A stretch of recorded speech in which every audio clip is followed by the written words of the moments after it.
Well, thank you everyone for joining us already. I know a couple people are still coming into the meeting room, so thank you for joining us over the lunch hour. My name's Abby Prince. I'm the Director of Program Quality and Management at LeaderShape. I'm so excited to be joined by JJ Jones today as we talk more about Black Girl Magic and leadership.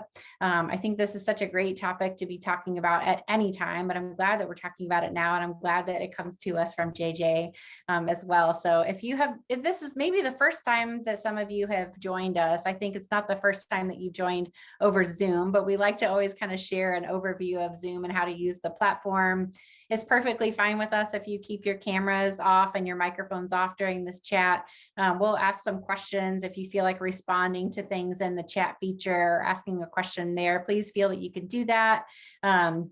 If JJ is okay with people occasionally coming on the camera or unmuting themselves to ask a question, that's totally fine with us as well. But we'll try to keep things to the chat if we can, just to make sure we have time to get to everyone's questions and comments as well. So thanks for everyone for doing that. I do want to start with just talking about these series in general. If this is the first time that you're joining us for these virtual conversations, we're glad to be offering these again. We haven't offered them in a couple of months. We started them again this week. We began the series just to provide a platform for each of us to reimagine how we deliver engaging leadership programs to students through virtual platforms, because it was the only platform available to so many of us for so long once this pandemic kicked off. So as we move more towards in-person experience, I think we still see this need to gather and to share resources and best practices. And so that's why we host these sessions. I do want to share a land acknowledgement with you all as we kick off our time here together. We just wanted to start by acknowledging that the land each of us is on today is the original homelands of Indigenous and tribal nations. We acknowledge the painful history of genocide and forced removal from these territories, and we honor and respect the many diverse Indigenous peoples still connected to this land.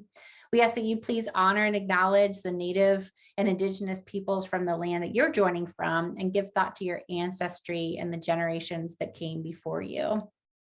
I'm here in central Illinois on the lands of Potawatomi and Illini nations and First Peoples. And so I'm glad to be sitting here and considering that land and space with you all today as we have these conversations. If you don't know LeaderShape, I want to give a quick introduction about who we are and our vision. Our vision is a just, caring, and thriving world where all lead with integrity and a healthy disregard for the impossible, with a mission to transform the world by increasing the number of people who lead with integrity and a healthy disregard for the impossible. And so having these conversations with leaders of integrity in the spaces that they're in, it means a lot to us, and we're glad to engage in this space with you all here today. LeaderShape defines leadership. Good morning.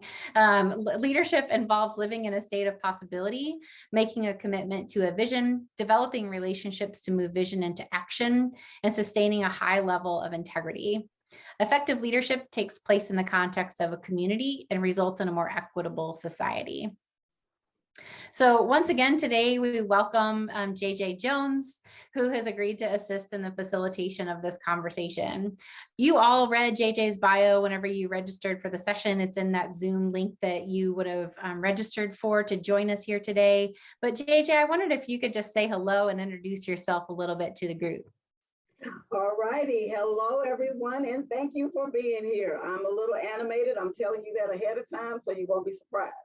Okay, so my day job, I work at SMU in Dallas, Texas, and I serve as the Executive Director of Student Development, as well as the Director of the Office of Social Change and Intercultural Engagement, as well as the Diversity Officer for our Division in Student Affairs. So that's who I am. Wonderful. That is a big title and a lot of responsibility. And we're so glad you're in the work that you do, JJ. And thanks for making time for this too, and to have this conversation. JJ's provided us with a couple of polling questions. So we will share these polling questions with you just to kind of get an assessment of what you're faced with and what's happening in your careers right now. So I will first launch this poll just in asking you, what is your career field? So if you could respond to those questions there. So far, JJ, 100% of the people are in higher ed, and I guess that's no surprise to us, is it? Wonderful. So we'll share those poll results with you. So everyone's in higher ed. So we've got some familiar context to be sharing from with this group of folks. The second question that I want to ask you all, let me get that ready for us, is, let's ask this next question. Where is our next question? Let's find out. JJ, I don't see that the other poll questions are displaying. Okay. So that's my mistake, because again, as we keep talking about, technology is a wonderful pal at times. So we have the one poll question where we know everyone is joining us from a place of higher ed. I'm so sorry about that. And that's okay. Yeah, that's okay. So JJ, I will turn things over to you as our expert in the field to tell us more about Black Girl Magic and leadership. All right, so here are my talking points. And as Abby mentioned before, that this is a conversation. I'm going to lead off with these talking points. I may not go in the order in which they are listed. It just depends on how motivated I am and where I go. And then at the end, we're going to have some questions just to begin a true conversation. But at any time, you can stop me with any of this. So we're going to take this off the screen so I can see your faces. So I have my little talking points in front of me so I know where I'm going. So one of the things that I started off with was who I am. And I know I introduced myself formally, but I really want you to know the essence of who I am. I'm a wife, I'm a mother, I'm a cancer survivor twice. Diddy, I know you probably didn't even know that. 2 times. I am a believer. My faith guides and guides me. I've been at SMU all my life, literally my adult life. I have a passion for college age students, and I learned that here at SMU, didn't know that. I found my voice. I don't want to say I found it, but it was tweaked here at SMU in the work that I did. I've been in student affairs and different roles in student affairs here at SMU for all these years. And I fell into student affairs, not knowing what that was. I just kind of fell in, and I'm happy I did, because I think I truly believe that everything happens for a reason in life. I never saw myself as a leader, but as I lived my life and I look back on my life, I realized that I was a different kind of leader. I'm an introvert by trade, though. Well, nobody on the screen that knows me will agree with that. Nobody on it, I know, because I know you won't agree with that. But by trade, I am. By life, I am. I'm an introvert in an extrovert body. How about that? We'll stick with that. Who people have wanted me to be. And let's go back to my younger days. I was brought up in a small town, and now I can call that town racist, because at the time growing up in it, I didn't realize that. But it was a small racist town. I encountered so many times that I was affronted that as a child. And I think about that, how that could have changed the way that I live my life now, but it didn't. And I'm going to tell you one incident that really affects me now. Didn't affect me then. It affected me, but not in the way that it does now. So I was around 5 years old, and I went to the movies with my siblings. It was 3 of us at the time, and it was a segregated movie theater. And the Blacks had to sit in the balcony, and the white people sat on the floor. And I had to go to the bathroom, and my older brother, wouldn't take me. He's like, just go find it, because he was watching Sinbad. And I can understand Sinbad was more important than me, but that's okay. So he sent me off on my own, 5 years old, to find the bathroom. I went down instead of staying up, and I was met at the foot of the stairs by a huge, at the time, I was 5 years old, my vision, it was a huge man, white man, who called me an N-word and told me to get myself back where I belong. So I did, and I did in tears. And I was frightened by him, just by his voice.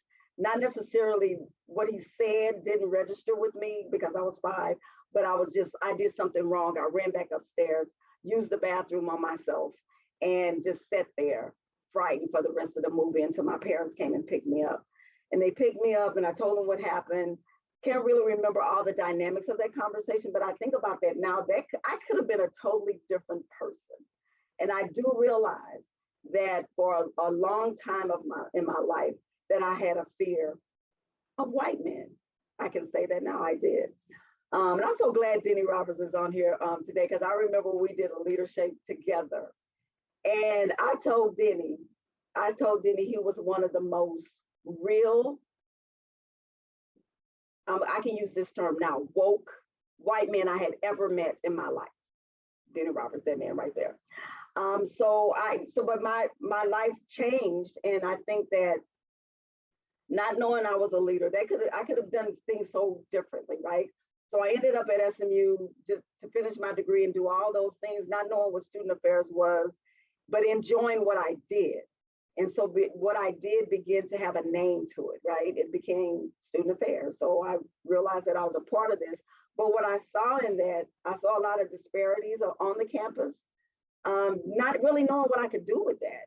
And what I was leading as a Black woman in this predominantly white campus with some students of color who needed support.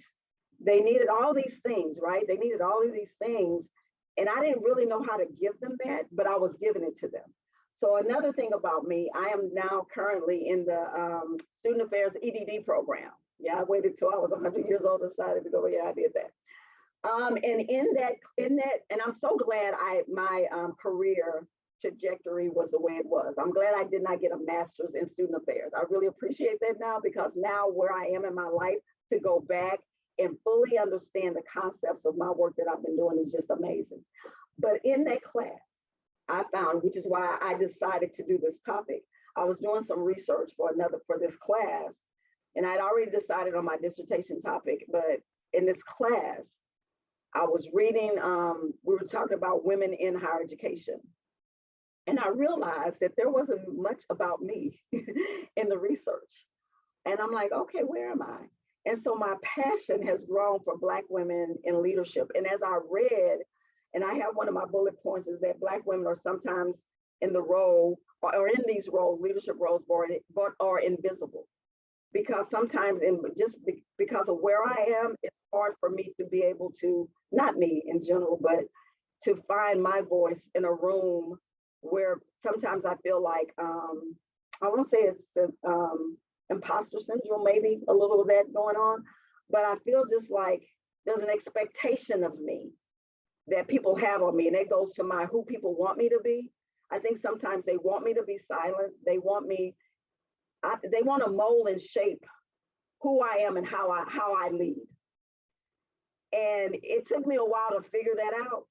And when I figured that out, all kinds of new things happened. And I think the empowerment that came to me came through the students that I serve, and I say serve, came through those students, because here I see that their circumstances, and I wanted to help them with their circumstances.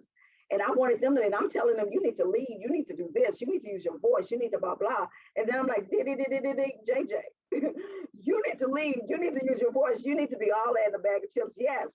So I had to finish molding and shaping my presence.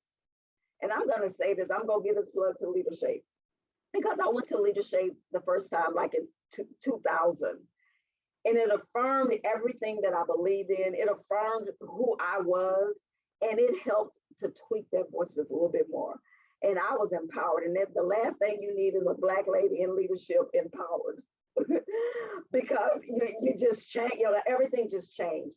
I think that the circumstances of my life, I lost my husband at 34, and I had 3 small kids. And so another opportunity for me to lead my family and be a role model for my kids.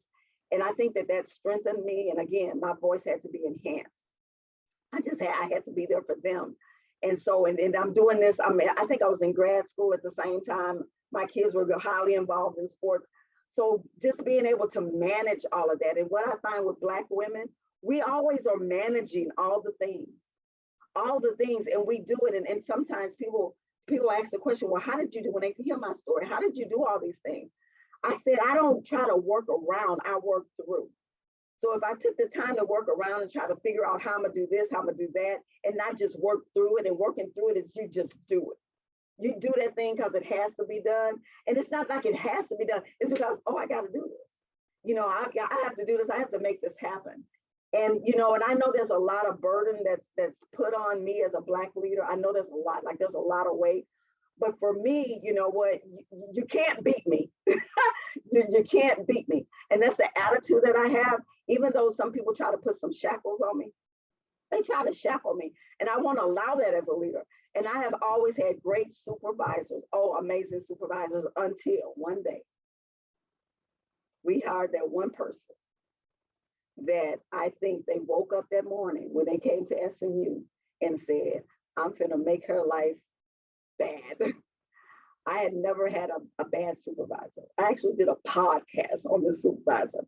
This literally, and people would tell me things about this woman that I just, I always give people the benefit of the doubt, give them the opportunity to show themselves to me, because I don't live your experience. I have to experience it and own it myself.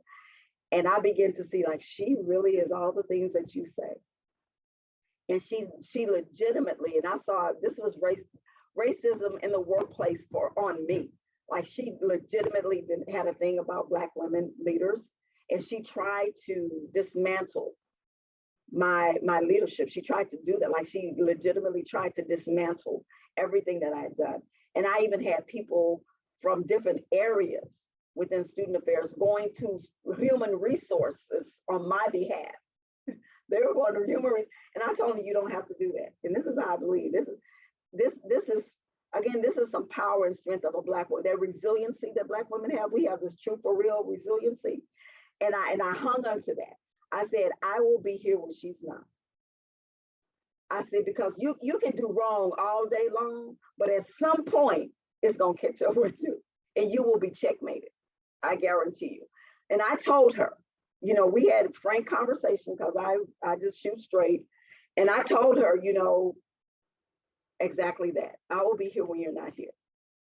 But in the meantime, I'm going to do everything that I possibly can to make you successful in your work, because that's what I'm here to do. And I'm going to do my job, and I'm going to do my job well. And she didn't know how to take that. And she had a habit of reading on people's desks. Anything that she saw, she would read it on this. And I noticed that she would do that when she came into my office. And so one day, my door was, you could walk in my door, you could see the back wall of my desk, like you see now. So I put a sign behind my head that said, "No weapons formed against me shall prosper." And she never came in my office again. And she never came back in there. She never did. And I had never experienced someone really trying to attack me, trying to attack my character, trying to attack all of that. But people that knew me, that there wasn't a problem. And I knew that. I said, well, people know me. So it's something about, and I would say to the Black women on this call, you have to be consistent, and you have to protect your reputation. Like, people can't, and that's for anybody. But, there's always an extra dig. And I hate that I have to work early on. I had to work in a sense of, who's out to get me, who's that kind of lens. But then I just threw all of that away, because I found my voice. I found my voice, I think, through working with those students. I found my voice. I didn't have mentors until later in my career. I didn't even know that was a thing. I didn't know that I could do all these. I didn't know I could be a president of a university. I didn't know that was. I know there was presidents of universities, and then I began to see Black women who were leading universities. And I'm like, oh dang, I didn't know I could do that. But people like, and I'm gonna call her out, Sarah Paulette Walker. I'm 100 years old, and I had mentors. It took that long for me to get them. One of our vice presidents that was hired at SMU, African American female, a mentor. I'm like, dang, I never had that. People that I worked with outside and inside of you, they became my mentors, and I never had that. I was always a mentor, but I was never the mentee. And I didn't know that was a thing. Now I know that now, and I utilize that. And I think you have to find your net, and you have to work your net. They got the network. You have to find your net and work your net. You have to have people that support you in your leadership. And and everybody's style is different. And I don't want to lead like anybody else. I want to do JJ's thing the way JJ does it. And I think that people appreciate that. I think they appreciate my authenticity, and a LeaderShape. That's another LeaderShape thing. I'm always authentic. And when I found my voice, I became my #1 fan, and I tell students all this all the time, and they laugh at me because I'm the president, the vice president, and the secretary of my own fan club, and I have theme music. And most people know my theme music, and it's Mary J. Blige, Fine, F-I-N-E, Fine, because there's a line, the chorus says, I like what I see when I'm looking at me when I'm walking past the mirror, and I do. And that empowers me. That song can come on right now. I will get up and just do the thing. And I just want to cry because I'm so empowered by that. I am so empowered by who I am, and I stand in who I am, and I'm grounded in who I am. And everybody don't have to accept that, and I'm good with that too.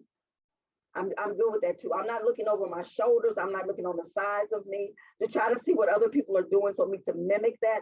That's not me, because I truly believe everyone was put on this earth for a reason, for their purpose. And if you're not living your purpose, the world is going without. That's my philosophy.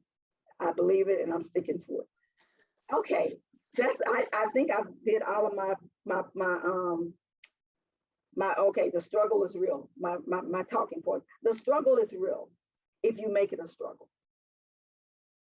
The struggle is real if you make it a struggle, because what I found is that in leadership, you will have obstacles, right? You will have these things that will jump off.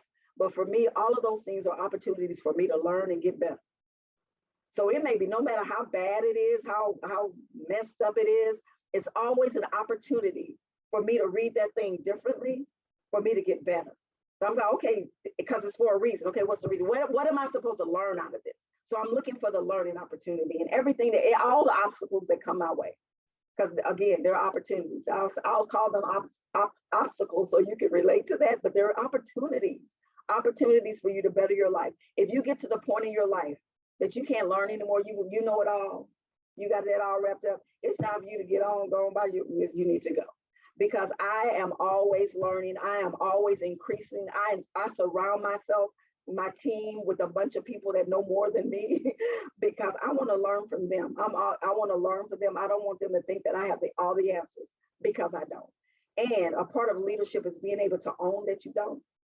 And that's okay. I don't know, but let me figure I can figure that out for you. Or let's talk about it. You don't have to have all the answers. You know, when we talk about teams, that's what you lead teams of people. And being a leader isn't you doing all the work or you making all the decisions. I know some of them you have to make, but you have to make people feel a part of things. And I think that me staying at SMU, I have a core team of folks that have been supportive. A lot of them are gone. Deanie Roberts, he left. A lot of them are gone. But I support myself around people that believe in me, that's going to tell me when I'm not doing something right, because I can take criticism as a leader. You got to take that on. And, you know, as a Black woman, I get all kinds of I get that silent criticism. You know, that silent criticism, the kind that people are talking behind your back and they're not really telling you, or they beat around the bush and you sit there and say, okay, what can I do better? Oh, no, you're just great. Everything is so wonderful. And then 5 seconds later, they telling you what you didn't do, or that surprise evaluation that you get that, oh, we don't give you surprises. You should be, this is what I'm told. You should be telling people, giving them feedback throughout the year, but then that moment comes and I get my evaluation, there's a surprise on there and you can't explain it. What is that? Yeah, that's that silence criticism. And you got to watch out for that. And that thing exists. It's real, it exists, particularly for me. You know, when you own who you are and you become your #1 fan, when you walk in a room where you're the only one or the only whatever, that empowers you. Like, so I don't feel like I'm not intimidated by anybody at all, like absolutely at all, which is probably scary for other people, but I'm just not, because I'm not here. My work philosophy, and life philosophy is to work hard and do the best that I can without intentionally causing harm to anybody. So that's how I live. That's how I lead. And if I've made a misstep or somebody perceives something as a misstep, I'm gonna clear that thing up. Yeah, and you know what? After I cleared it up and you still want to hold on to what you believe I was saying, then that's not a me issue. That's your issue. And I'm willing to talk you through that, but that's all I got to give. So I have went over all my talking points, and now I'm gonna Abby, I don't know if I do the guiding questions, you do the guiding, you tell me. No, well, JJ, I want to make sure you're seeing all these comments in the chat, first of all, because you've got a new fan club here, which I think is so wonderful. I'm also wishing that we had created a playlist for this session so that we could listen to Mary J. Blige while you're having this conversation, because. Well, I know Johnny can bring that up. Like, I know friend Johnny, she can do that. She can bring it. But that song is so powerful. Nobody's going to change my life. The only way you can change my life is I allow you to do that. And I'm not going to do that. I have appreciated everything that you've said so much. I'm jotting some things down and sharing in the chat as well. But in thinking about, JJ, the way that you have cleared a path, it just seems like something's right in front of you. You can knock it out of your way. And as you build that confidence throughout your career, and how you continue to do that, not just for yourself, but for other people as well. It's so remarkable.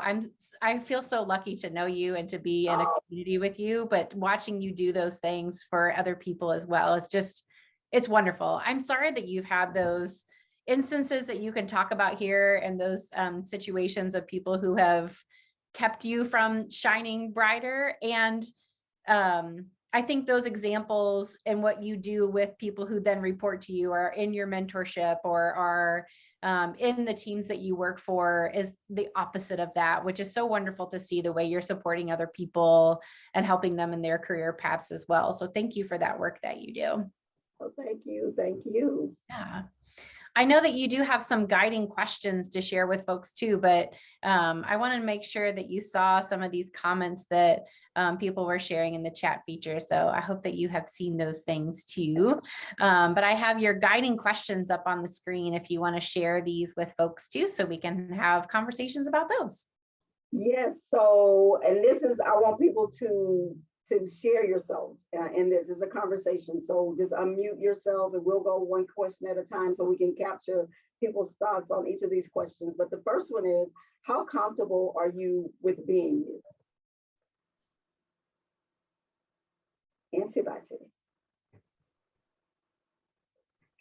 That authenticity question, right? Mm-hmm. Yeah. I'll jump in, JJ. This is Emily. Can y'all hear me? Yeah. Okay. Interesting question. I think I am comfortable enough, and I don't use the word comfortable so much as self-aware, to understand that I'm doing pretty good right now, but there's more that I can do. And so finding the balance between appreciating who I am and striving to be better for me is that's kind of the way I live it. Thank you, Emily. Thank you for sharing. Yes, Johnny, I see your hand up. Look at me. That's the school teacher and Johnny. She's a school teacher. Oh, thank you so much. It's interesting. That's a very interesting question. And as I sat here and thought about it, I think about the trajectory of my life. And of course, I wasn't comfortable back then, right? But today I walk in the boldness because of who I am, not in flesh, but in spirit, if that makes sense. And so that has given me the boldness to walk wherever I am walking, knowing that it is purposeful. So I'm very comfortable in who I am, and I show up authentically in who I am today, but that has not always been the case. So I just wanted to make that point, but very comfortable today. So same here, same here. I love that. We've got a couple other hands raised. I think I saw two of them here. I don't want to butcher your name. Is that Chinasa? It is Chinesa. I don't know. Can you all see me? Yeah. Hi, so my name is Chinesa Thorpe. I am from the College of New Jersey. I work for a not student development, but it's called Center for Student Success. And I also work with our Pride Mentoring Program, which help marginalized students. I work for predominantly white institutions. So with that being said, let me just answer the question. Also a little background, I teach a first year writing seminar, and my topic is all about self-esteem. It's called Internalizing Beauty, and we talk about things like this. So how comfortable am I with being me? I am 32, and I feel as though I'm comfortable, but there's room for me to grow being a young professional. And I'm surrounded by great mentors at the campus and within my department. So I feel like sometimes I feel like I cannot be who I am, or I put the pressure on myself and not being my authentic self. And the word that I'm looking for, I limit myself at times of being a Black woman. Yes, I am very confident in who I am, but in the space that I have, sometimes I don't feel like I'm welcome or my ideas are not welcome. And that's not even, you talked about silent criticism, and I feel that sometimes, which is why sometimes I don't speak up about things. But again, within my department, I'm able to do so, but I don't feel as comfortable around campus at times. So just being honest. I totally understand that. Like, I mean, even sometimes, you know, because then as Black women, if you are sometimes, I'm gonna say in every circumstance, are too aggressive in your thoughts, or if you do not agree with everything that is being said, there's a label to you by being that, you're not cooperative, or you're the angry person, all of that. And I see that happen to a lot of colleagues, as a matter of fact, which I have advocated for. Like, okay, where did you get that out of what they just said? But it takes us, but we have to be the ones to help speak up for ourselves and champion other people in those spaces as well. Lynette. Oh, can I say something real quick before? Yes. So even when you say that, when I was a school counselor one time, I felt I'm pro-Black and I am all of this Blackness. You will get this Black girl magic. And my supervisor could not understand why I was like that. He took it as me being aggressive or me always, I guess, questioning, because there are certain things that I'm just not going to go for because of my upbringing and just who I am. And he ultimately let me go. He laid me off, but he gave, I would not say hush money, but he paid me until I got another job, just because he wanted to be silent. And me being young and naive, I didn't know too much. It was like my first job at some point. And I'm just like, wow, you really just said it's not going to work out here, because I perceived it as just me being, he thought it was like an angry Black woman. When I was just speaking up about certain things, I worked in a predominantly white, I'm in a Black school. This was a white male. Like I'm more of a mother figure to a lot of them, and he just did not see it in that way, with me providing the strength that I had to help those students. So when you say that, they're definitely relatable. Yeah, I tell students and I tell myself, when I discovered JJ Jennifer Jones, I said, I will never change myself to make somebody else feel comfortable. And you can't, because when you do that, you're giving away a part of you. I mean, you're giving away yourself. So I can't change. I can't do that. And that's not living in being your true authentic self. So I can't change myself to make you feel comfortable. That's not going to happen. And Dr. Comfort, you have had your hand up for a while. No, just thank you so much for what you shared. I hear so much of that. I think I'm comfortable with those who are willing to be authentic with me. And I feel as though that authenticity breeds authenticity, vulnerability breeds vulnerability. And it's in those moments where I see someone being true and honest, it allows me to be fully me. But I also know that I also have to protect that, because I can't be fully me with everyone.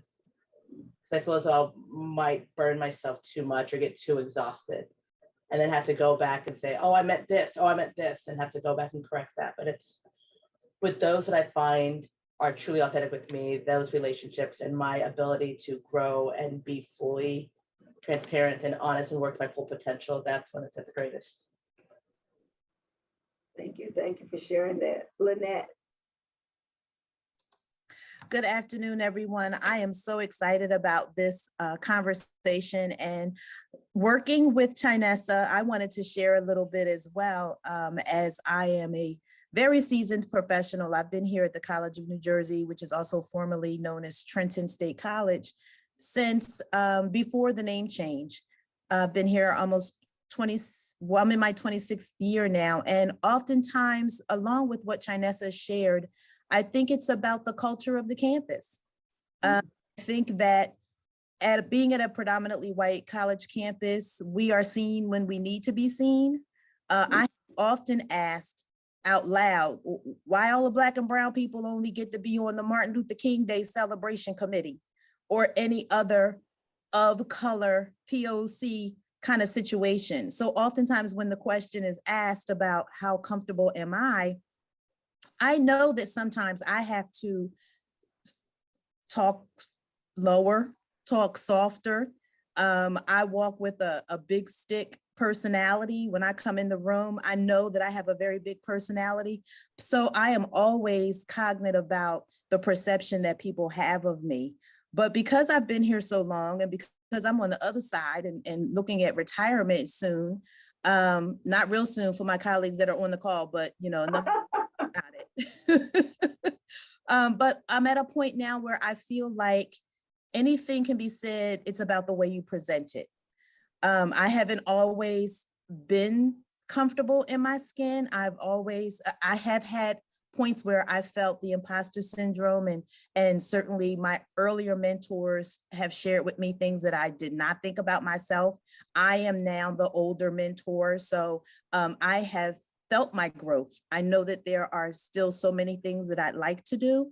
I don't know whether I want to do them all here at the College of New Jersey, but I think that I would like to think that the culture of our campus is changing, and that we as people of color, certainly women of color, we have a voice that we may not have had in the past. And I'm really glad to be a part of that conversation. So as I continue to grow and progress, it's my hope that I can continue to also share that growth with some of my other younger peers and colleagues. Great, thank you, Lynette. Dr. Walker. Now, I was trying to be quiet, but it just didn't work. That's no problem. What can I say? As probably one of the oldest, if not the oldest person on this call, let me just say that I retired 12 years ago. I look good for my age, as I tell people. Yeah, you do.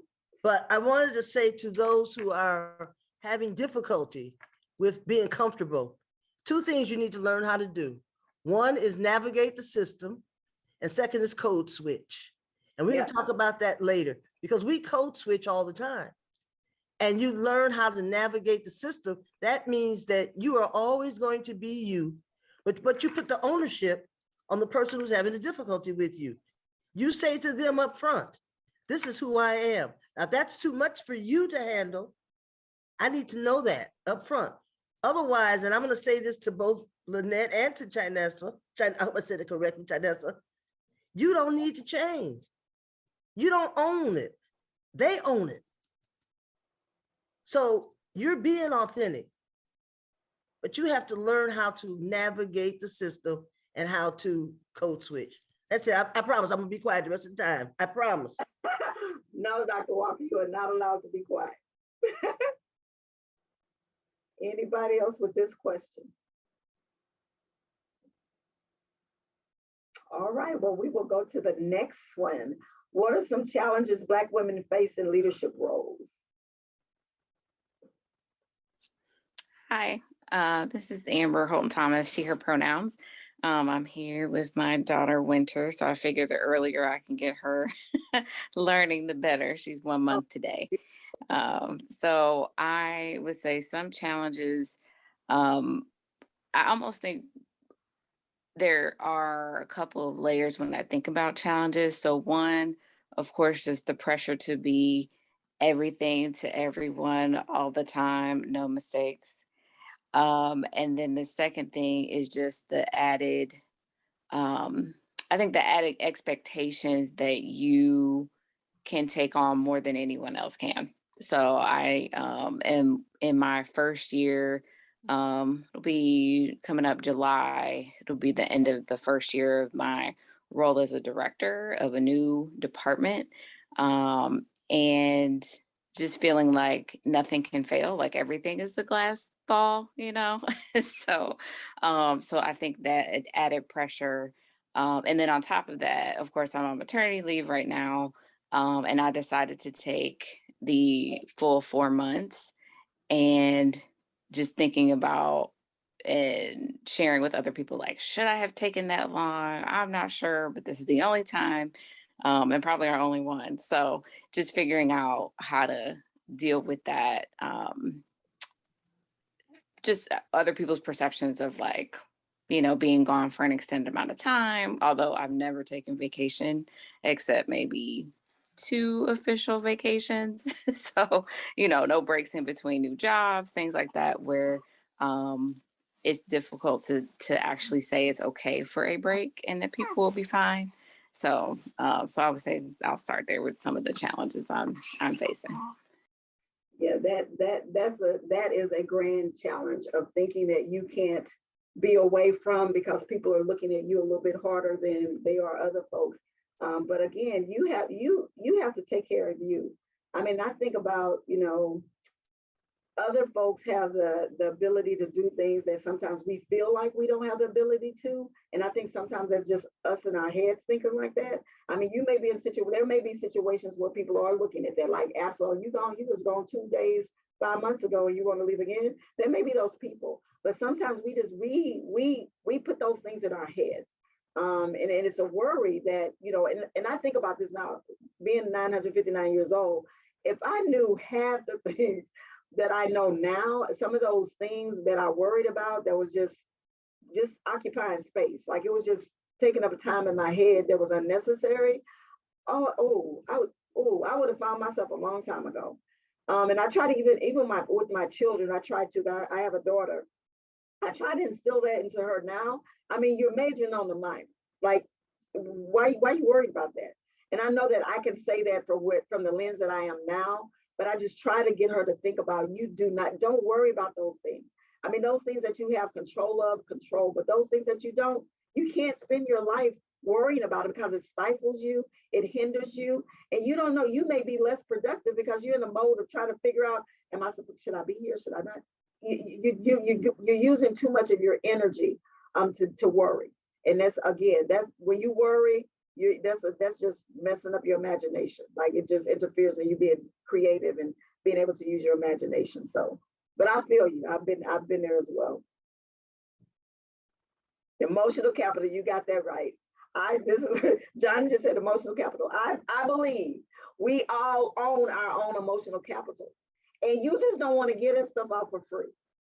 Like I'm not gonna just give you that, get you tied. I'm gonna get tied into your emotions that you're trying to get some of mine for free because you're at a space and I'm not there. You control your emotion. You control your emotional capital. And I'm like, hold on to that thing. High commodity. Hold on to your emotional capital and only use it when it's necessary. And sometimes you gotta stop, pause, stop rock and roll. You gotta stop, pause, think about that. Like, is this worth my time?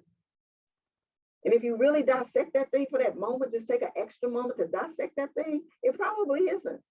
Because if you think those issues that may seem so pressing right then in the moment, tomorrow, it's like, okay, that thing is gone. Everybody's moved on to the next thing. So hold on to that emotional capital. What else? What are some of the other challenges for Black women? I see you, Vernon. What are some of the other challenges that we face? I mean, we don't know how to advocate for ourselves. I'll say that. We do not, as Black women, we don't advocate for ourselves because I think, again, it's how we're going to be perceived with that, by, us doing that. When we need to do more of that. You need to tell your story. We're not good negotiators when it comes to salaries and those kinds of things. And we just like, I'm just happy to have a job. Thank you. How much, but we can't, we have to be champions for ourselves because everybody else is doing that. But as Black women, sometimes we feel like we're doing too much if we're trying to advocate for ourselves and speak for ourselves and speak on our own behalf. You can do that. Toot your own horn. That's okay. Do that. We can do that. JJ, I think sometimes we need to help one another do that. Yes. Part of the reason that we're not good at it is because we don't always have those examples. We know how to do it for other people. We don't know how to do it for ourselves. And so as we talk about how we move forward with mentoring one another, even informally, that's some of what we need to try to help one another do, is learn how to speak up for ourselves. Point me to some direction about how do I negotiate what I really want. But you're absolutely right. We don't know how to do that, and we need to help one another through that process.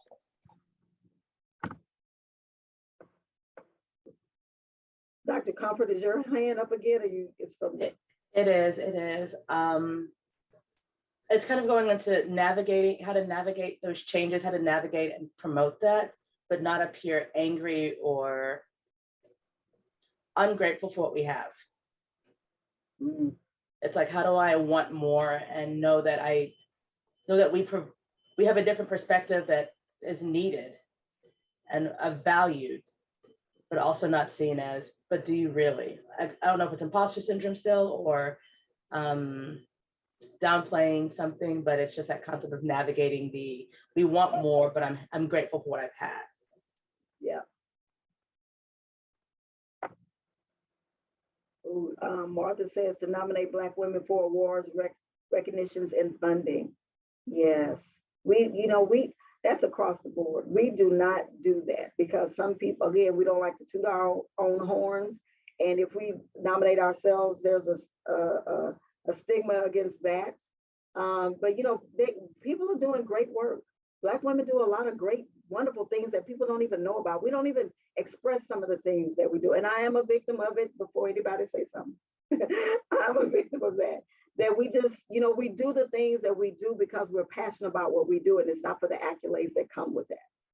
And I think that we should be able to advocate for each other and one another and nominate them, but recognize them in moments that we have that opportunity to do that. I totally agree with that.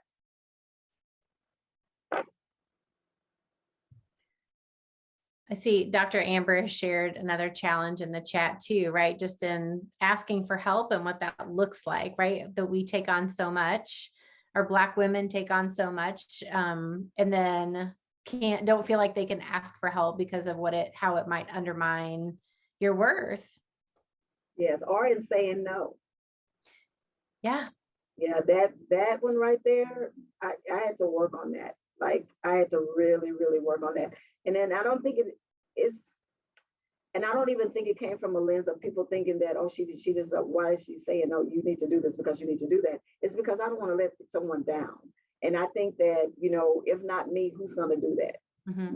Because we're not always at the table. Like we're just not. And when you have an opportunity to be the force at a table or do something that's even outside your scope, and that you're honored that, oh, I'm being asked. And if I don't do it, is there going to be another person like me that's going to be offered the same opportunity? Yeah, thank you for that. Dr. Comfort offers a phrase to use maybe, or maybe that is and just saying, I can't say no to that, but here's what I can say is that I don't have the bandwidth right now. You see all that's on my plate. You see all the responsibilities that I have. I don't have the bandwidth. Right.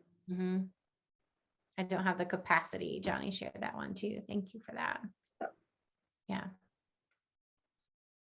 I sometimes wonder too, can you couple that with that nomination suggestion and say, I think this might be a great opportunity for this person in the department, or a way to bring in more responsibility or leadership for another person. Yeah, absolutely. Okay, we will go to our last question, which is, what does leadership look like for Black women in the 21st century? The looking ahead picture. I like this.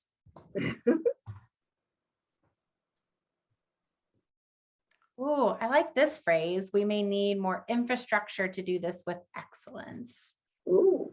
That's a win for the department, isn't it? I like that. Yeah. Let's invite more excellence. Let's invite more infrastructure to get this done right and done well.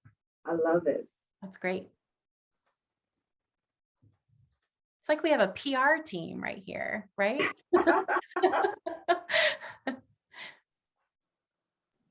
I'll say for the last question that it's looking bright for Black women. So I think it's looking bright for the visibility that more Black women will have in different roles, especially ones that we have not held in the past. But then I also, at the same time, I'm like, is it going to look different, meaning look better because more Black women will be represented, but at the same time, the same patterns will still be, or the same issues will still be present. So, you know, kind of same thing, different day, but just figuring out like how it'll actually change structurally, which goes to the point that was made in the chat by Dr. Comfort. The infrastructure is going to need to change. So not necessarily the planting of more Black women, but the soil that they're in is going to be, I think, the key. Good.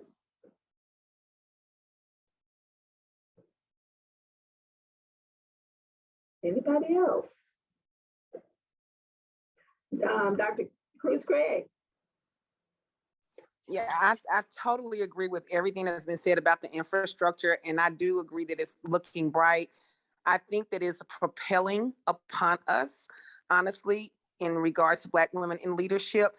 But I also believe that we have to change our lens and make it more of a collective propelling, so that you build more, affinity groups, more support groups, more mentorship groups outside of the ones that are, here now. Strengthen them, but it needs to be expanded. Like, we need to even get to other groups that may not see Black women in leadership, just like you were talking about when you were a little girl. I didn't know that I could do this, I could do that. So we got to become stronger collectively and get into spaces so that our children can see this, so that this propelling that is upon us can be sustained. Like that, Johnny.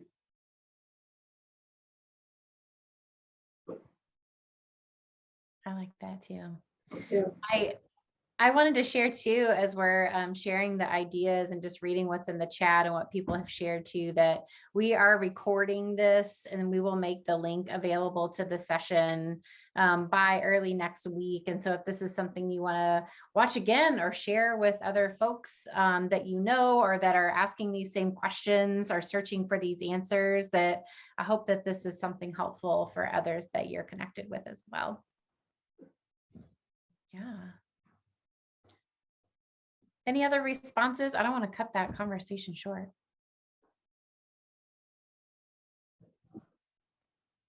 Okay.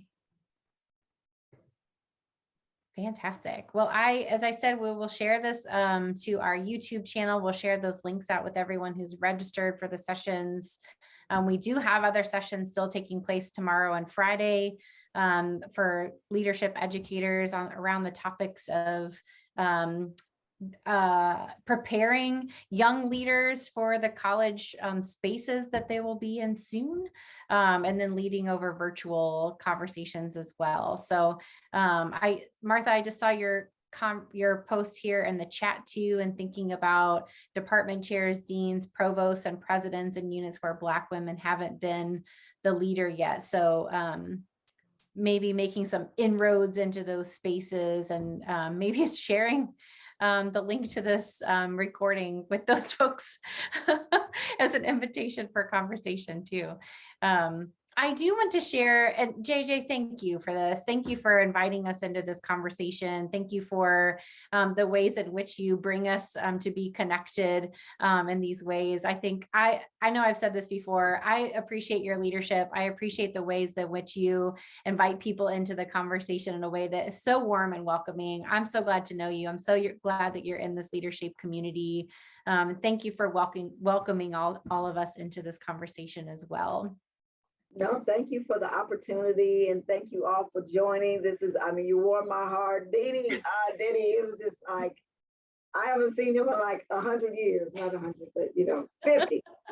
But thank you so much for being here. And thank you for sharing. Thank you for being a part of the conversation.